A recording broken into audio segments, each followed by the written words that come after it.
मोदी जी, आपने एक term coin किया है जो बहुत ही लोकप्रिय हो गया है, मोदी की गारंटी।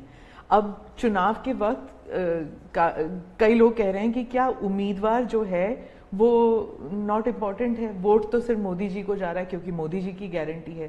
तो इलेक्शन के दौरान ये सब टर्मिनोलॉजी इंपॉर्टेंट होता है। पहली बात है, उम्मीदवार ही नहीं, चुनाव में हर मतदाता इम्पोर्टेंट होता है। चुनाव में बूथ लेवल का कार्यकर्ता भी इम्पोर्टेंट होता है, कैंडिडेट भी उतना ही महत्वपूर्ण होता है।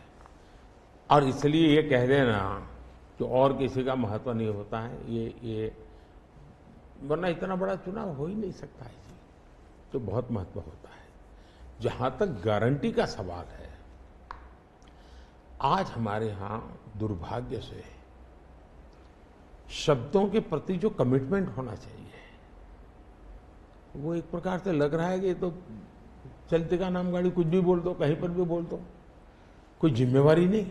अब आप देखा होगा इन दिनों एक नेताजी के पुराने ढेर सारे वीडियो बाजार में घूम रहे हैं और उनके एक विचार से दूसरा विचार कितना कॉन्ट्राडिक्टरी है।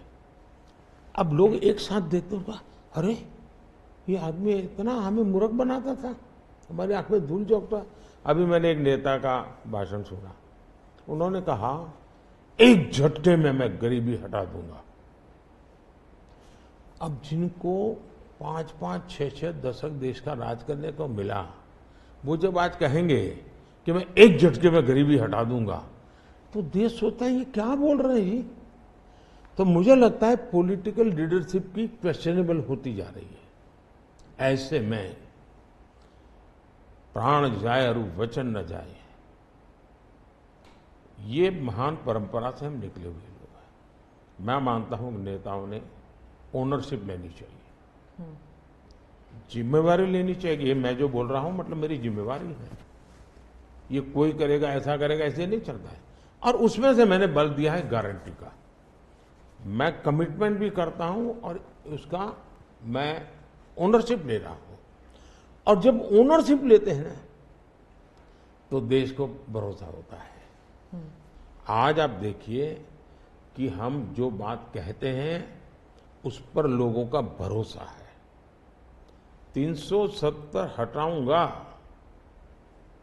भले हमें पार्टी का जन्म हुआ तब से हम कह रहे थे, हमारे श्यामा प्रसाद मुखर्जी ने बलिदान दिया था, लेकिन हम उस पर पक्के मन से लगे हुए थे। जब मेरा मौका आया, मैंने पूरी हिम्मत दिखाई, 370 गई और आज जम्मू कश्मीर का भाग्य बदल गया। 3 तलाक कितने ही चीजों से गुजरा, पॉलिटिकल लीडरशिप डर गई, लोगों को रहा भी इनके पर क्या भरोसा करें। ये तो एक बार एक बोलते दूसरे बार लोगों का भरोसा तब बनता है, कहेगा यार ये खुद खड़े रहेंगे, ये खड़े रहेंगे और जाना भी है तो जिम्मेवारी लेकर के जाएंगे कि भाई ये था, मैं सोचा था, नहीं कर पा रहा हूं, मैं जा रहा हूं वापिस। लेकिन भरोसा बहुत बड़ी ताकत होती है और भारत जैसे देश में ये भरोसा को मैं अपनी जिम्मेवारी मानता हूं और इसलिए मैं बार बार गारंटी ये कहता हूं। मोदी जी, आप भरोसे की बात करते हैं, जब भी हमारे कैमरा टीम्स जहां भी जाते हैं वो सब यही कहते हैं कि जो मतदाता हो या कैंडिडेट हो, वो सब यही बात करते हैं, मोदी पर भरोसा। तो have we come to this situation जहां पे पहले होते थे, बोला जाता था कि Indira is India, India is Indira, और अब है मोदी इज भारत, भारत इज मोदी। क्या उस लेवल पर पहुंच गए हैं?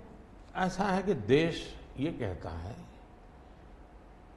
और जो मैं खुद भी फील करता हूं कि ये मां भारती का बेटा है, ये मां भारती का संतान है।